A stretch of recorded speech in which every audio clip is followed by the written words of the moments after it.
There is an elevator that will take you to any of those floors just around the corner to the right. And there is information from some of our partners who are helping to organize the event across the hall. We call it the Friendship Room. There's lots of information over there that you are welcome to make use of as you are exiting when we're finished with tonight's event. And so I think now I get to introduce our facilitator for the evening. Colleen Echohawk is a born organizer, a change maker, and a leader in our area. Her experiences as an Indigenous woman, small business owner, community organizer, and executive leader inform her efforts in building a community of justice and reconciliation. An enrolled member of the Kitahaki Band of the Pawnee Nation and a member of the Upper Athabascan people of Mentasta Lake, Colleen is proud to have called Seattle home for over 2 decades, all of that in District 5. She's a champion for change, igniting successful coalitions to bring about positive shifts in Seattle's housing, homelessness, racial justice, sustainability, and public safety arenas. Let's welcome Colleen.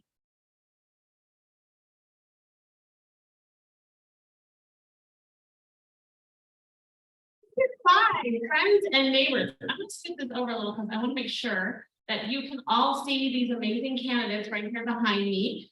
And I just want to warmly welcome you. What a wonderful group of people every single one of you are, for coming out tonight, for caring about our community, for caring about D5. I am thrilled to be here, excited to see what our wonderful candidates on the stage are going to say. And so I just want to thank each and every one of you for being here. I also want to thank our candidates. You guys are amazing. It takes a lot to come out here, to sit on the stage, to share your opinions. So before we even do anything else, I want a big round of applause for these candidates.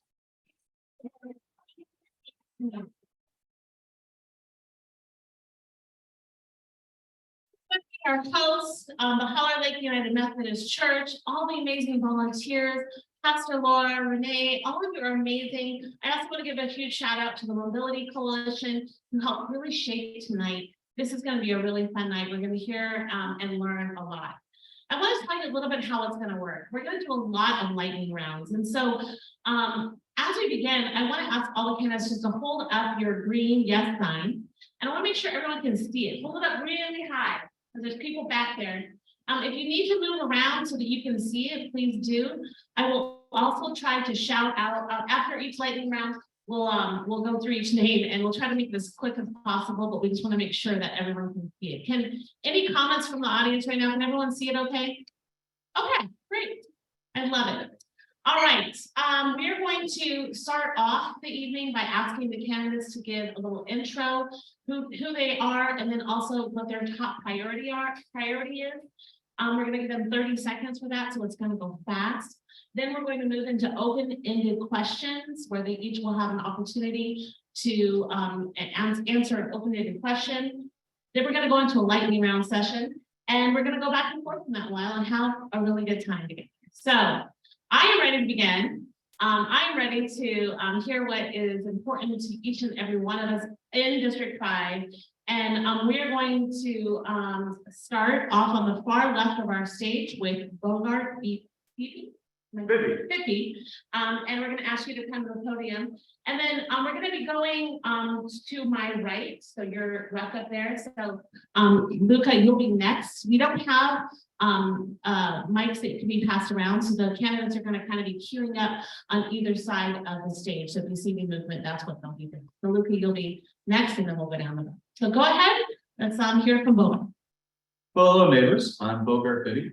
I've been a resident of North Seattle for almost 25 years. Some of you might know me from my prior business, the Computer Doctor. Some of you might know me from the Eagles Area #1 in Lake City, where I've been an officer for over 5 years. My biggest issue is accountability. I think accountability is something that needs to be part of the Lancaster City Hall. First off, I feel that we are not getting a fair share or a fair say of our tax money, and I want to make sure that we get the best value out of our investments. We have Luca.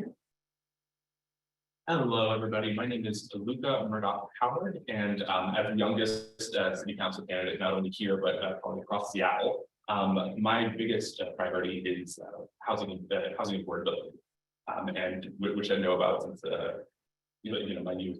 It's hard to get into the housing market so young.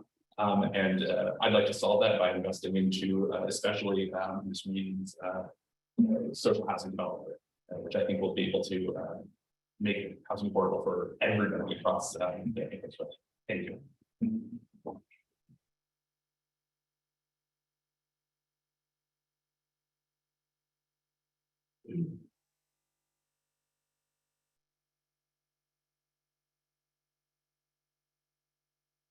Hello, my name is Christiana Obi Sumner. My pronouns are they, them. I have been in the city of Seattle for 10 years, over almost 13 years. I am running on a platform of finding upstream sustainable, effective, and collective results. Really based on ensuring that we are infusing disability justice and amplifying the voices of the community. You're going to hear a lot about my priorities and what I find most important, but what I can say in a nutshell before some of these other pieces is how important it is to ensure that everything is interconnected and working together. And if I can just ask the candidates to make sure that the mic is really close to your mouth.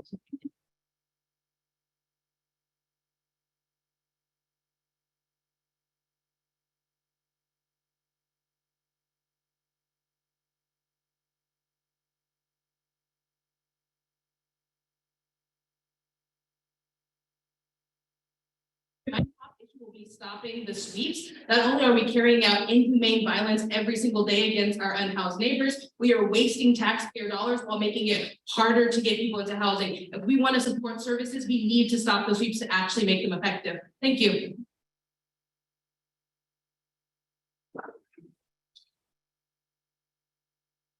Good evening. My name is Kathy Moore. I've never spoken from the pulpit before. This is very exciting. I'm a former King County Superior Court judge. I'm a longtime Seattleite. I'm a former chair of the Seattle Human Rights Commission. I'm the very proud mother of 3 Seattle Public School graduates and the very loving wife of a small business owner in Seattle. My top priority is creating a thriving and healthy community for all. Thank you very much.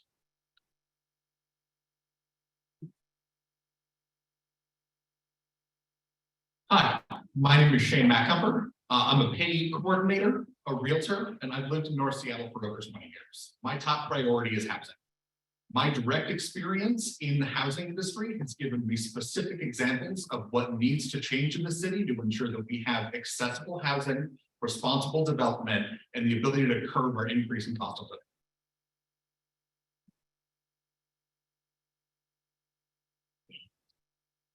Hi, I'm Mimi Jenks, and I'm running because, like many of you, I'm tired of the divisiveness that has taken root in Seattle politics that has not brought us the policy solutions we deserve.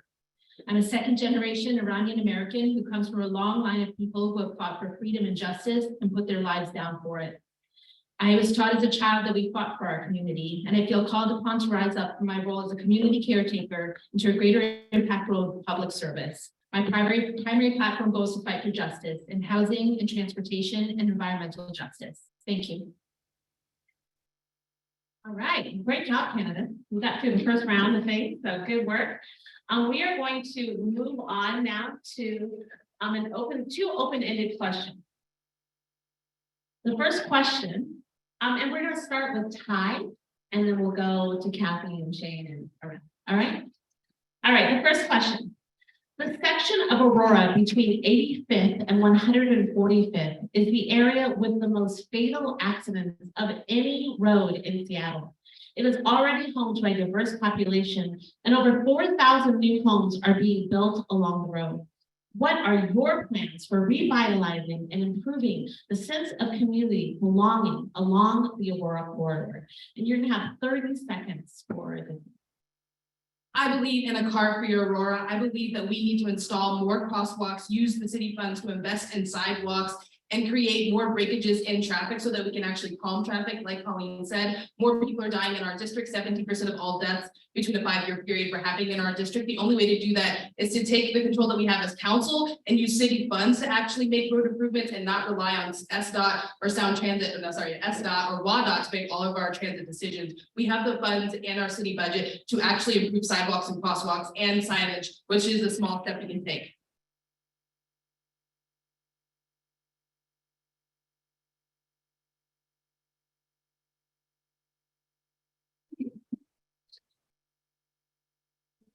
Again, we need to invest in sidewalks. We need to invest in signalized and marked crossings. We need to have greater physical separation from the traffic. We need to have traffic calming. It's also important that we have better bus connectivity and better locations for the current stops. And very importantly, given the amount of housing that we are going to be building, we need to make sure that there is an interconnection between that housing and the communities behind, so that we don't have this separation between the housing that's on Aurora and the rest of the neighborhoods. Thank you. If I just ask the candidates, please state your name, just for the captioner and for the My name is Shane Macumber, and we very much need to address Aurora on several different issues. The absence of sidewalks in the area and the condition that they are in means that anybody that has limited mobility is completely incapable of accessing many of the resources that are along that stretch of road. It's also some of the worst actual land use in the city. We need to develop density along those areas, but we need to do it in a very specific way that encourages transit, increases people's ability to get around, and does not displace locals that have lived there for years.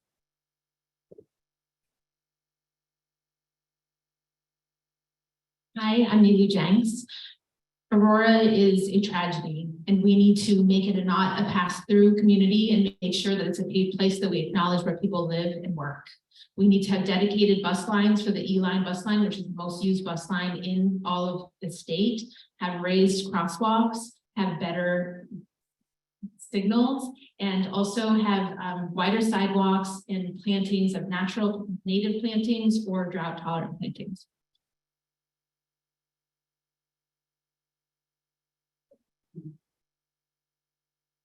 Hi, I'm Bogart Bibby. Aurora is a very serious issue. It definitely needs improvements as far as being able to manage the traffic flow, being able to manage pedestrians. We should also consider, like they're doing in London, where they have an elevated bike track.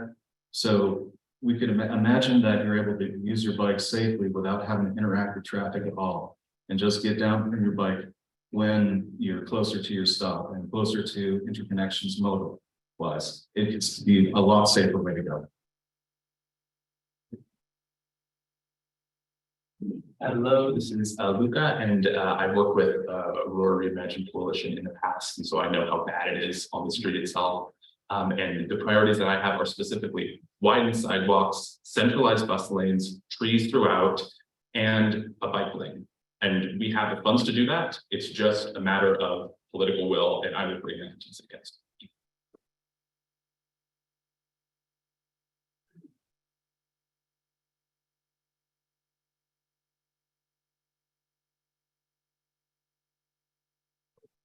I live along Aurora Avenue the entire 13 years I've been here. We need full infrastructure beyond sidewalks so everyone can walk, ride, roll to wherever they need to go.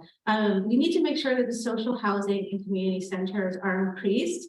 I would like to see the Sam's Club be retrofitted to be housing and community centers, as well as sustainability and increased tree canopy and open space.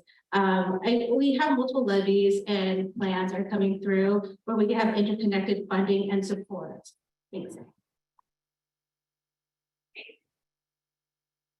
All right, our next question, we will start with Lilu on this next question. Here we go. Seattle's top 2 funding sources for transportation are the general fund, which has projected shortfalls for the next budget cycle, and the Move Seattle property tax levy, which expires next year. At the same time, the need for safe walking, biking, and transit access is increasing. What are your ideas for new progressive revenue sources to meet the level of investment Seattle needs to have a safe and accessible place to get around without a car? Is that 2 ideas you said? It says Seattle's top 2 funding sources for transportation. Great, thank you. Hi, everybody. Nilu Jenks.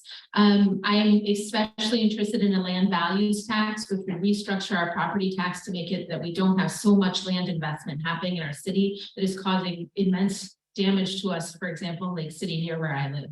And the other option would be to look at a vacancy tax as well, because there's a lot of people that are leaving properties unused. Those are the top 2 that I think.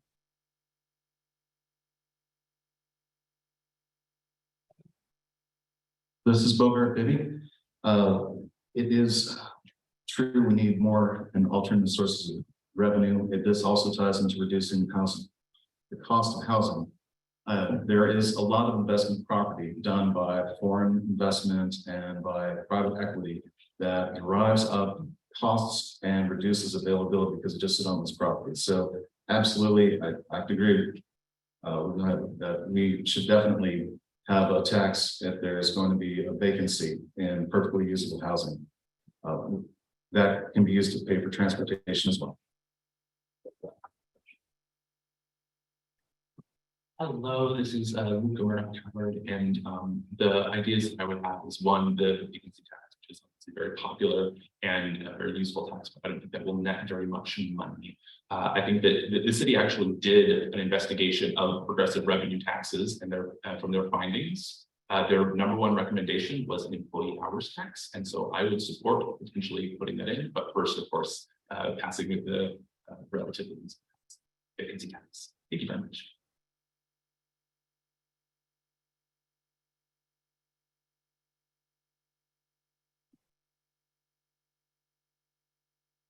As a small business owner, we were one of the primary original supporters of the Jumpstart tax, and I know that last November there was a ask for that to go up by a little over 1%.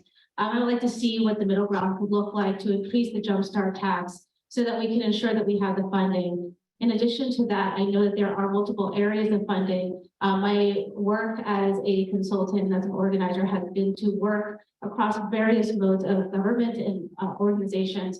I would work with the city, county, state, and federal to find funding. That's what I think. This is Ty Reed. We already know what tax we need to pass in Washington State and Seattle in order to get some real revenue. The state already reported that they've got over triple what they expected from the capital gains tax of 7%. We need to pass a capital gains tax at the city level in Seattle, maybe looking at the same percentage as the county, as well as potentially doubling the Jumpstart tax. It has already been looted for 2 years to pay for pandemic era issues. We need to jumpstart that tax by increasing it because we know the employers that are targeted for that tax can afford it, and we need deep investments in housing and green infrastructure.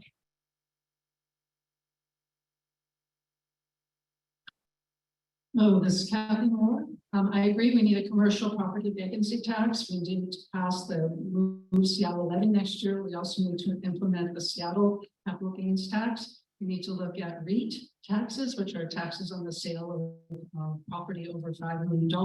And we need to look at increasing the Jumpstart tax. And I would also look at the recommendations of the revenue stabilization task force that should be coming out shortly. Thank you.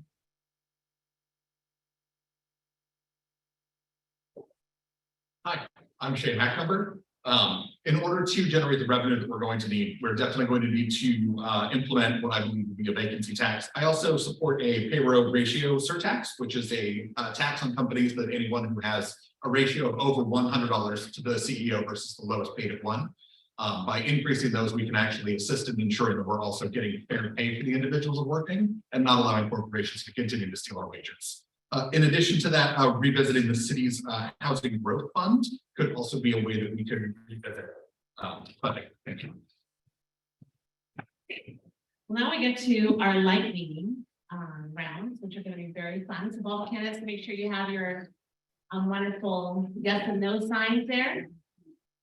All right, and please make sure that you hold them up nice and tall so everyone can see them. The first question in our lightning round is, Do you support a rezone in the 130th and 148th Street Station area? All the candidates say yes. All right. Do you think that option 5 of the environmental impact study for the 130th and 148th Street Station area rezone goes far enough to build housing, business, and community spaces around the new light rail station? Right. Would you lead an effort to identify a location or locations and build affordable housing in the 130th and 148th station area? All right. If you were on council now, would you have voted in support of the recently passed tree protection ordinance? Mixed results there. All right. Do you think that option 5 of the comp plan update goes far enough towards bringing new housing and affordable housing to Seattle? Right, united on that one. All right, thank you. That was our first lightning round. Well done. All right, yes, a little round of applause is fine. Really well. Thank you so much. All right, we're going to start with Luca on the next one and then go down the road. The first question of our open round, or the second round of our open question. Seattle is very far from meeting its climate goals, and over 60% of the city's emissions come from transportation. Current plans will lead to only incremental and insufficient progress. What will you do to change this? Is this asking about carbon emissions in general or transportation system? Well, city emissions come from two sources mainly, because a lot of our power generation does come from hydro, which is non-carbon intensive. So it's going to be from gas and from transit.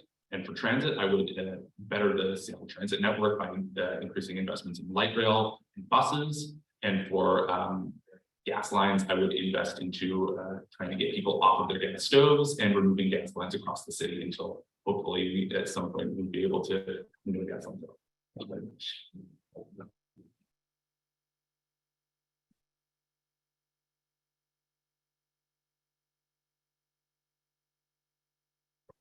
If we're talking sustainable power sources, we need to make sure that we are investing in solar and wind, because hydropower also has a negative impact on our environment.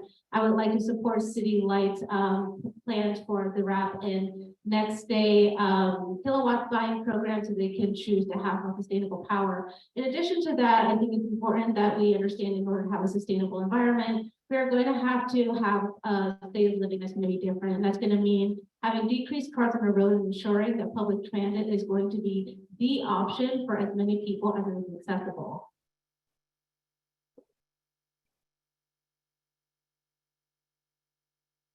This is Tyra Reed. In order to decrease the second highest carbon emissions kind of perpetrator, which is housing, we need to invest deeply into green housing. Currently, we do not have any high green standards for the housing that we have. So even when we build, we are setting ourselves back when it comes to climate. We need to invest $10 to $20 million at least into the Seattle social housing developer, which requires that the housing is green, and we need to follow the alternative 6 comp plan for dense housing that has at least 6 and 8 plexes in every neighborhood.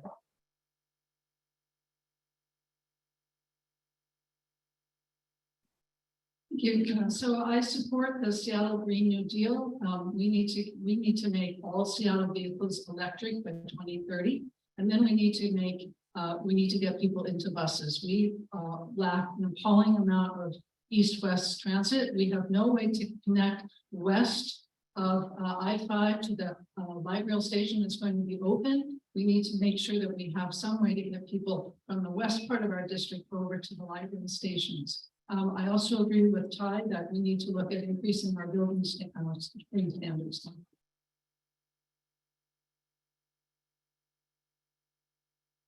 Hi, Shane McAmber. So One of our solutions, which is kind of counterintuitive, is actually building density does improve our carbon emissions. We need to focus on the quality that we're doing in that, but ensuring that the density that we create is focused around a transit system that makes it accessible for everybody and gets you quickly to our light rail system. Not only increases people's economic opportunities, but it also helps drive down the amount of cars, which is one of our largest contributors to greenhouse gases.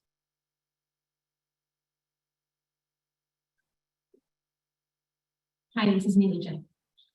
One of the biggest impacts we can have, I agree, is housing density. We need to build more densely, have better building standards, and electrify city-owned buildings and help owners do the same. We also need to have a transit system that moves people away from cars and gives them the options to do so. And finally, Seattle City Light is a municipal, city utility. We can offer on-bill financing for everybody to be able to afford electrification in their houses with solar panels or heat pumps, and also to afford the retrofits to make their houses more efficient.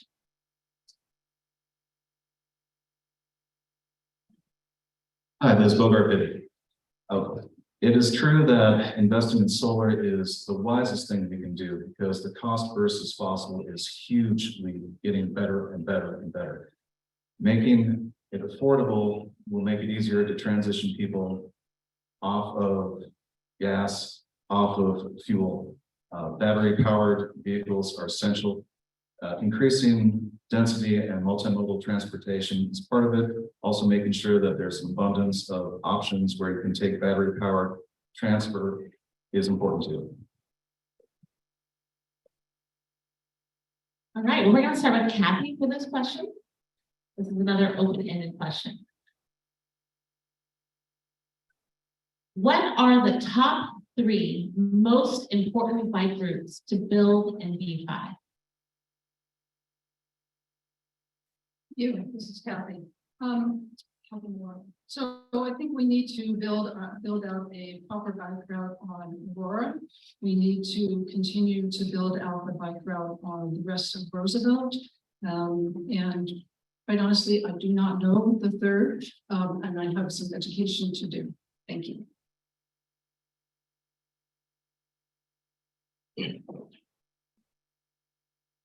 Hi, my name is Shane Macumber. I believe that the 3 most important bike routes are going to be expanding and investing in the interurban trail, which will go next to Aurora. I believe expanding north of Roosevelt and continuing on Roosevelt. And then the third would be expanding over and moving through and up Lake City would be the 3 that I think are the most important. Thank you. Hi, this is Neely Jenks. The 130th leading up to the light rail station at 130th is about to open. It's a very important route that needs to be protected. Aurora absolutely needs to have protected bike lanes. And then I would say going north-south leading up to the light rail station as well. 130th, it's opening north gate too. That's a weaker one for me, but that's where, the watershed in that area. Hi, this is Bogart Biddy. For transit, yes, we need to connect to light rail stations. That's essential. We have easy access there for bikes. The interurban trail is an excellent place, very close to Aurora Ave, and that certainly needs to be completed. And I'm not sure about the rest of them, but again, I'd say consider if we built elevated bike trails where we get over the traffic. You can have density and you can have safety. It's plus a great view.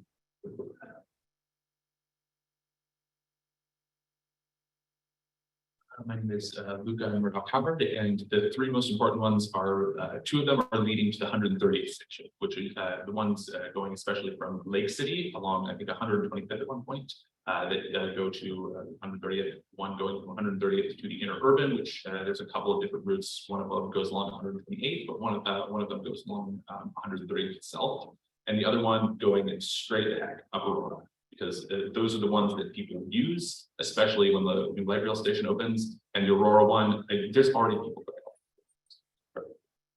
going.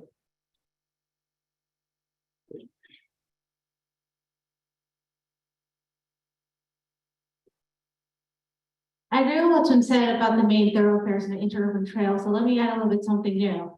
I ride a 3-wheeled bike. I can't ride a 2-wheeled bike. I also shouldn't ride in the street. I'm not a very strong biker. We're going to create new bike lanes. You need to make sure they're accessible for everyone. no matter what their skill level is, no matter where they're going. I believe we need to have bike lanes on all, not only main thoroughfares, but side roads, especially east to west, particularly for folks like myself who would love to ride their bike somewhere, but I may not be able to ride it in the street. And we need to have complete streets with sidewalks to go along with it.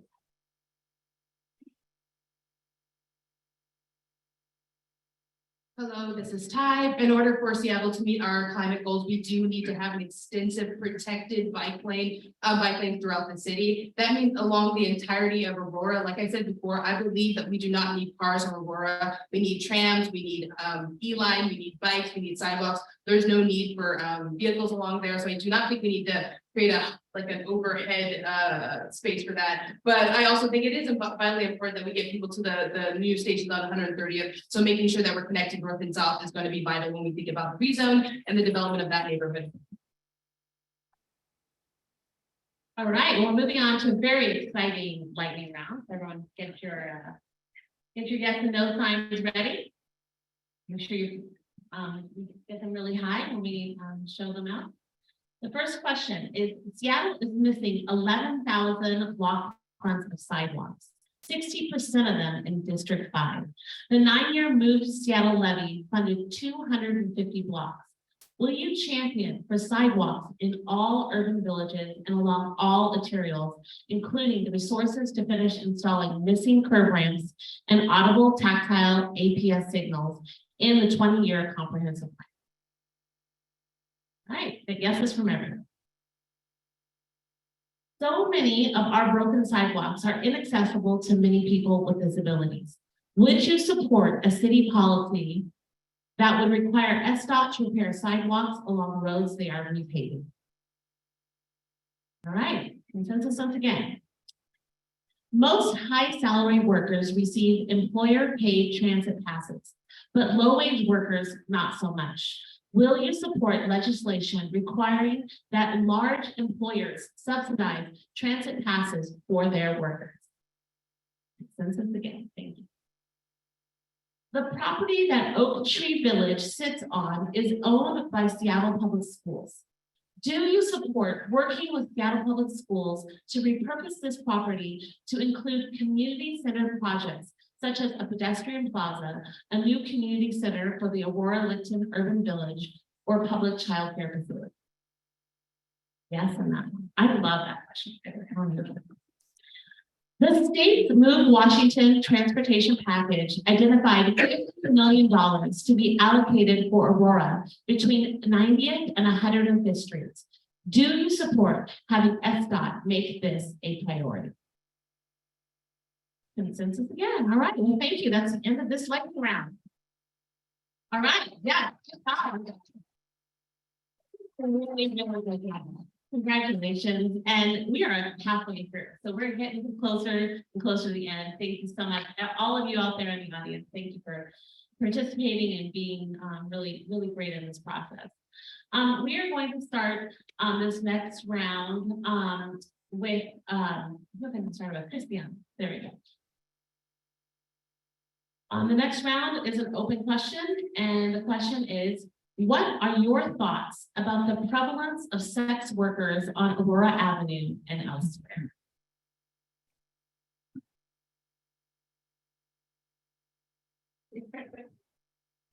I was a former board member of People of Color Sex Worker Outreach Project. I met my husband through sex work. I come from a family of sex workers. And what I know is that there are 3 plans we need. We need to have a plan for folks who are sex trafficked so that we can have interventions. We need folks who are survival sex workers who, because I think that's a comment to our economic injustice. And we need to have a commission that is funded and stipended for folks who are doing sex work. I'm a burlesque performer and we need more stages and we need to have that board.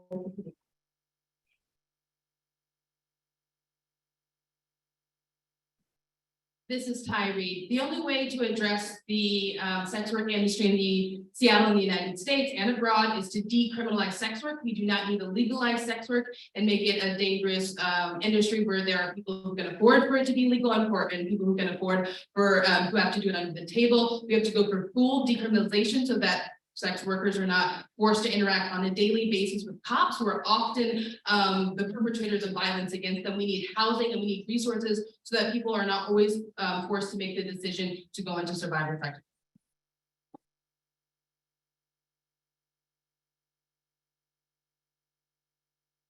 Excuse me, this is Kathy Moore. I think we need to treat sex work like they treat it in Europe. We need to have it treated as adult entertainment. We need to have it in establishments where it's properly regulated so that we're ensuring that people are getting paid, they're treated healthily, we're not engaging in underage trafficking. And then we need to make sure that we have sufficient resources for people who are unfortunately being trafficked and help survivors get out of the game. And then we also need to make sure that it is illegal to the extent that it's on the street. Thank you.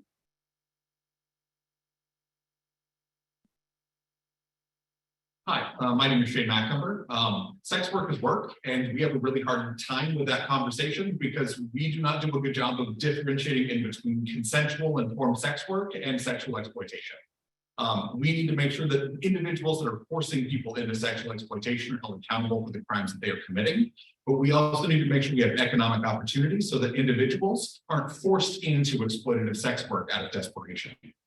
We have a lot of work we need to do, and it's a conversation that we need to have. And I believe having a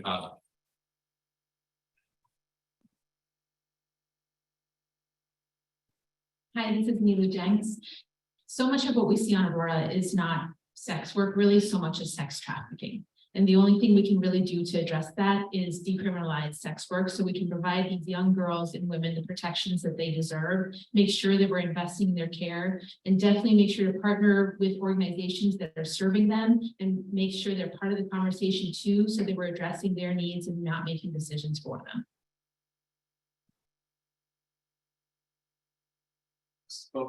Hello, this is Bogart Day.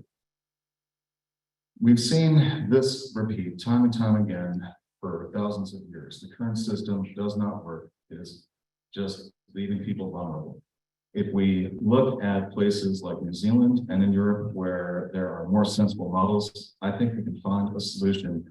And I will say this, we need to prosecute pimps to the full extent of the law, exploiters to the full extent of the law, but we also need to make sure that we decriminalize for those that choose to do this.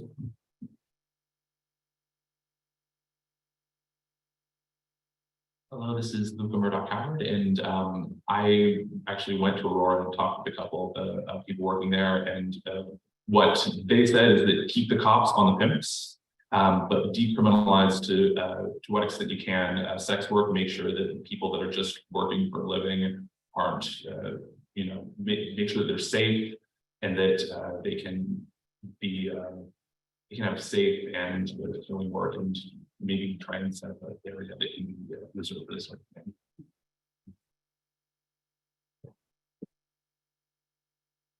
This is our last open-ended question, and at the very end, you'll get to give your little pitch, but this is our last open question, and then we'll move on to another lightning round.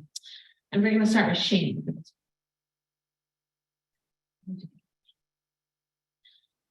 How do you plan to communicate with the community while in office? Meaning, how accessible and responsive do you plan to be? And have you thought this through and made a plan? My name is Shane Macumber. We've all heard politicians say my door is always open. It puts the impetus on everybody else to come to them. My intention is to ensure that I have at least once a month a rotating event that is available for everybody, set at a time that is after hours, so the average individual who is getting off of work can attend. And I make sure that we have focal points in every neighborhood in District 5 so that I'm accessible and can hear your voices and concerns about what's going on with the council regularly. Thank you. Hi, this is Nilu Jenks. When I said I wanted to run for office, my husband said I may finally get to meet all the people I want to meet in the world. I plan on having an open door, office hours at the library in different spaces, rotating hours, like Shane said, so people can reach me and make sure I'm accessible all the time, and be accessible by email and different matters. I know that's something that's really important and that I'm really excited to take part in. I think it's an important part of City Council's role.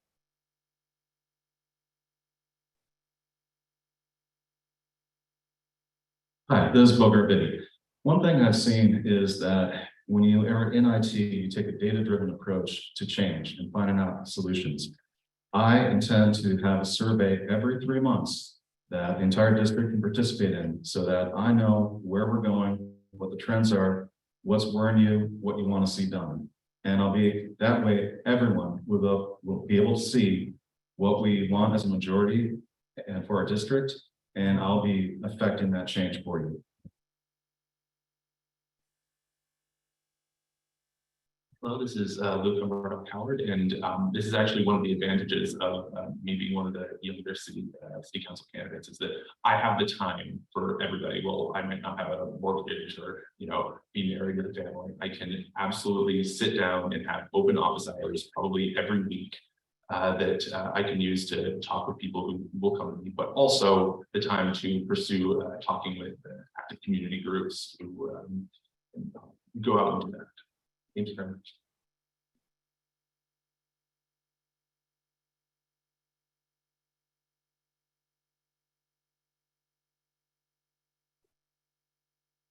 As I said before, disability, justice, and intersectionality are core principles. That means that not only would I have traditional office hours and all throughout the district, but I would also want to make sure that I'm having meetings and meetups at various community hubs throughout multiple times of the day, as well as online town halls or meetings through Zoom. I would also like to have, if not monthly, at least quarterly, a community event where we are also passing out services and food and other needs for our community.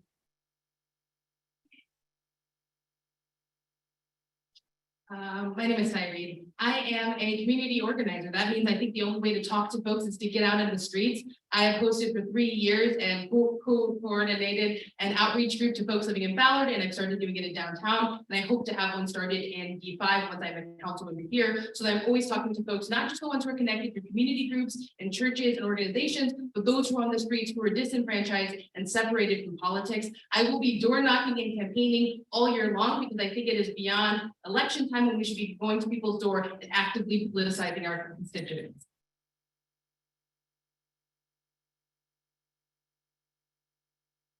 Thank you, Kathy Moore. One of the things I've enjoyed most about running is going out into the community and meeting individuals one-on-one, and I want to continue to do that. That is really the only way that we can make truly community-driven decisions. So I will continue that outreach monthly. All of these ideas expressed are incredibly helpful. I will also designate one of my 3 staff members to be solely present to handle all constituent concerns. They will return your phone calls within 24 hours. They will return your emails within 24 hours, even if they don't have the answer. Thank you. Right. Well done. You guys are just killing. I'm like, each time I get up and I think, yeah, they're so good. Because it's going to be really tough when we get out there to vote, everybody. But you guys are doing such a good job. Thank you. Thank you. We are going to move into a lightning round. Look out your handy dandy little signs. Thank you to whoever made those signs. I know you're probably out there somewhere and did a great job. Our first question in our lightning round. Debris in bike lanes is a safety issue. Will you sponsor legislation requiring SDOT to prioritize cleaning bike lanes ahead of clearing traffic? Hold on high, you got some mixed ones there. All right, thank you. That's the mixed result on that one. Will you pledge to support and strengthen legislation that increases bike lanes, sidewalks, and bus lanes and street trees, even when it impacts parking and convenience for drivers or special interests? Again, consensus on that one. Thank you. Will you prioritize bike and pedestrian safety over vehicle throughput? All right, consensus again. Will you support a streetcar project and commit to connecting the streetcar line? Keep on up for a second. We got a few different answers here, 2 different answers. People answering. All right, that's good. Thanks, guys. All right, we are going to have the opportunity now to hear from every candidate. You're going to have 60 seconds to give us your pitch, why we all should vote for you here in D5. So We're gonna go ahead and start with Boger. Thanks for being here, neighbors. This is Bogart Bibby. I want to take an IT management approach to City Hall. What this means is accountability. It means return on investment. The funny thing about when talking about investing our dollars, you can invest money in something and actually have it lose a lot of money. Just because you say it's investing doesn't mean it's getting there. We need to look at what is working, and we need to identify where our money is being wasted and reapply it towards programs that will get the most from it. My other two priorities are housing for the homeless and public safety, and those are things that we need to change. Thank you.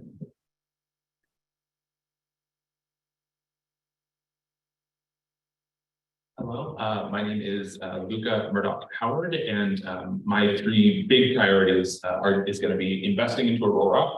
It's going to be investing into the social housing project that got passed in February, and it's going to be investing into a larger and more efficient and quality public transit system around Seattle. And I know that electing somebody that's so young can be a little bit scary, but I think that it's right about time that Gen Z got a voice on the Seattle City Council, and I think that doing so would really change the way that the city operates. But thank you very much.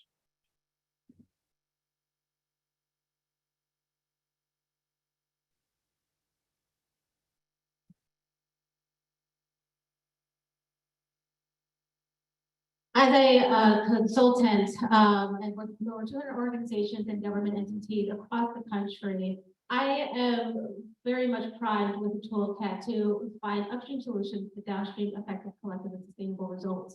As a matter of fact, I've already done this as a constituent and as a community organizer, as well as a commissioner. As co-chair of the Disabilities Commission, I did advocate along with the LGBTQIA+ Commission to decriminalize sex work directly to our former council member.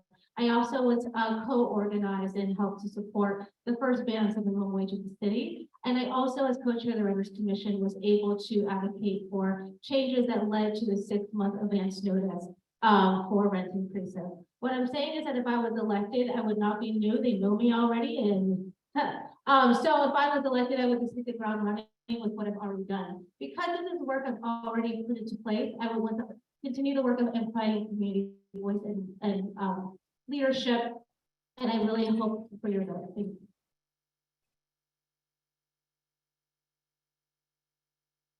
Hello, everybody. Thank you for being here today. My name is Ty Reed, and I think you should vote for me, not because I have the best ideas, though I think it's very obvious that I do, but because Seattle has always had the best ideas. I promise you, every single person in this room, I can tell from your experience that you have advocated for more bike lanes, you've advocated for more sidewalks, you've advocated for expanded transit, and it's not going to happen because people will always lose their political will when it comes time to fight. As the co-chair for House Our Neighbors, as the person behind Work Overall, when Transit Riders Union was thinking about taking that to council in 2019, as a mutual aid organizer, as someone who has attended protests, as someone who works closely and talks to and works with everyday folks living outside, I have no obligation to defend the institution of government. I'm here to defend what community has demanded for decades. Nothing that we've mentioned today are new or innovative ideas. You need someone who's actually going to say there's a limit to what council can do, and that's when community steps up, but we need to listen to the demands that have been said for years. Thank you.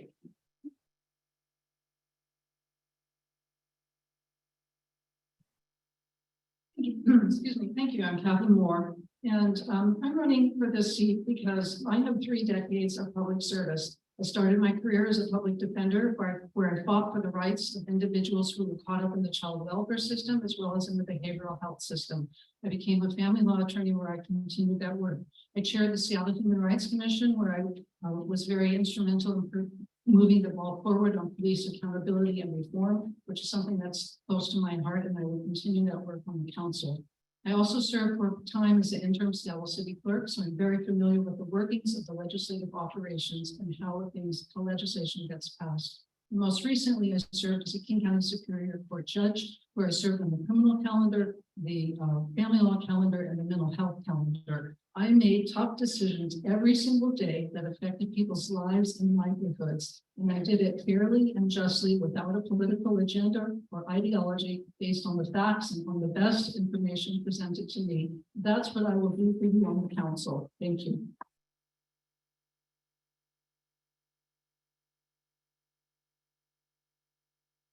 Hi, I'm Shane Macumber. District 5 deserves to have our voice be heard in the plan for Seattle for the next 10 years. We fought to be included in the city's transit system, and the city needs to keep its promises when it comes to making sure that we all have accessible, reliable transit that actually takes us where we need to go.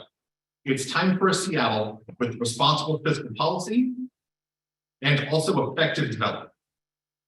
I want to be your champion to make sure that you know your voices will be heard and we actually get a fair share of what it is that we are fighting for, because we pay taxes like we live in a city, but I'm tired of District 5 getting amenities like we live in a suburb. We deserve to ensure that we have as much access and as much opportunity as anybody else in this city. My name is Shane Macumber. Please learn more about me at shaneforseattle.com. Thank you very much.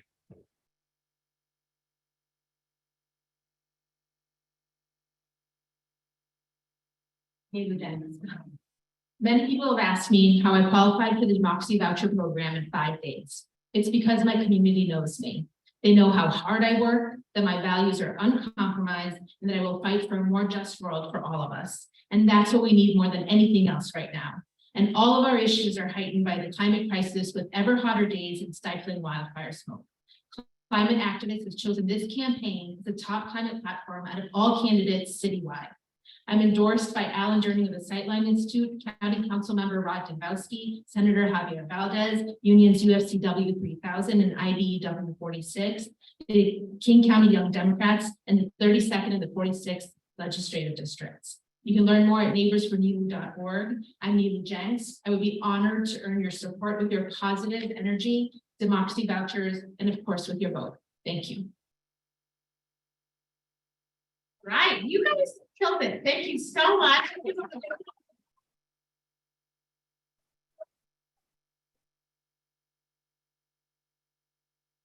want to say from the bottom of my heart, as a resident of District 5, we appreciate what you're doing.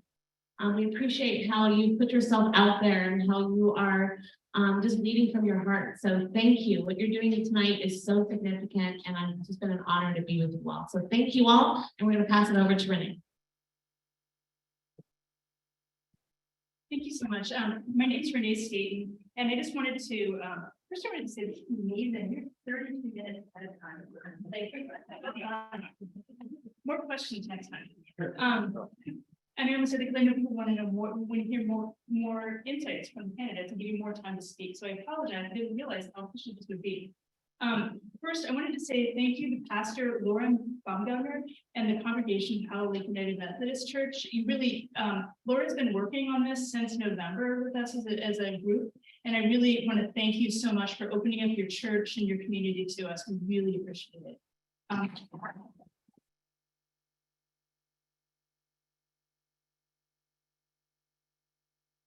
I wanted to thank Colleen Echohawk for your incredible moderation and facilitation.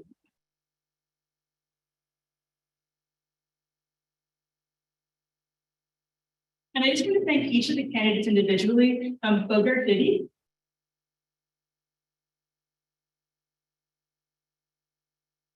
Howard, Christiana Abasimer,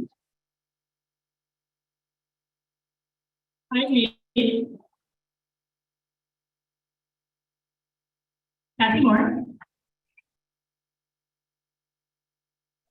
Shane Macumber, and Nilu Jenks.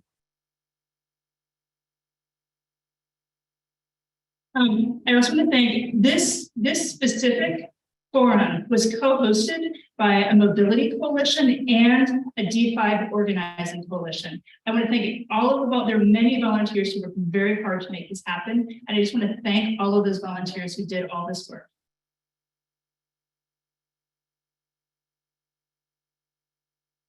If you're in that group and you're in this room, can you stand up right now just so people can see you? If you're on the organizing committees, you stand up.